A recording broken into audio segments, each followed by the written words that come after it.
नमस्कार, AR न्यूजमध्ये आपल्या सर्वांचं स्वागत। जीवनात आईवडिलांना अंतर देऊ नका, डॉक्टर इंद्रजित देशमुख। स्वर्गीय महादेवराव आवताडे प्रतिष्ठानच्या वतीने गुणवंताचा सन्मान सोहळा उत्साहात संपन्न।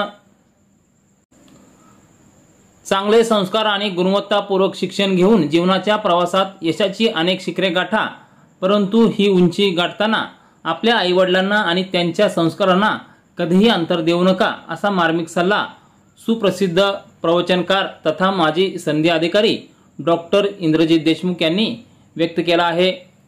यावेळी त्यांनी अनेक प्रेरक आणि यशस्वी व्यक्तिमत्वांची संघर्षगाथा सांगून त्यांच्या यशस्वी जीवनाचे रहस्य उलगडले। स्वर्गीय महादेवराव बाबूराव आवताडे प्रतिष्ठानच्या वतीने इयत्ता 10वी व 12वी बोर्ड परीक्षेतील गुणवंतांचा गुणगौरव सोहळा जोगेश्वरी मंगल कार्यालय मंगळवेढा येथे संपन्न झाला। या कार्यक्रम प्रसंगी उपस्थित विद्यार्थ्यांना व पालकांना मार्गदर्शन करत असताना ते बोलत होते। पंढरपूर मंगळवेढा विधानसभा मतदारसंघाचे आमदार समाधान आवताडे यांच्या हस्ते 310 गुणवंतांचा सन्मान करण्यात आला। या कार्यक्रमावेळी बोलताना आमदार समाधान आवताडे यांनी सांगितले की जीवनात शैक्षणिक गुणांची कमाई जरूर केली पाहिजे, परंतु त्याचबरोबर जीवन उन्नतीची मौलिक तत्वे सुद्धा आपण आत्मसात केली तर एक यशस्वी माणूस म्हणून आपण नक्कीच जीवनामध्ये आपले व्यक्तिमत्व घडू शकणार आहे।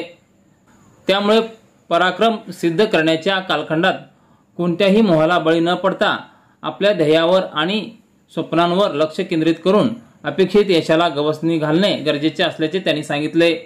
यावेळी व्यासपीठावर प्रतिष्ठानचे अध्यक्ष संजय आवताडे, कृषी उत्पन्न बाजार समितीचे माजी सभापती सोमनाथ आवताडे, पोलीस उपविभागीय अधिकारी विक्रांत गायकवाड, पंचायत समिती गट विकास अधिकारी योगेश कदम, नगर परिषद मुख्य अधिकारी चरण कोल्हे, पोलीस निरीक्षक रणजित माने, नायब तहसीलदार श्रीमंत स्वामी, पंचायत समिती गट शिक्षणाधिकारी डॉक्टर बिभीषण रणदिवे, माजी मुख्याध्यापक दत्तात्रय जमदाडे, भाजपा जिल्हा संघटन सरचिटणीस शशिकांत चव्हाण, यशोदा पतसंस्थेच्या चेअरमन नीलाताई अटकळे, जिल्हा लेबर फेडरेशन संचालक श्याम पवार, माजी संचालक सुरेश भाकरे, राजू बाबर, प्राथमिक शिक्षक महिला आघाडीच्या जिल्हाध्यक्षा ज्योती कलवर्मे, संचालक अशोक केदार, जगन्नाथ रेवे, माजी सरपंच गणेश गावकरे आदी मान्यवर उपस्थित होते।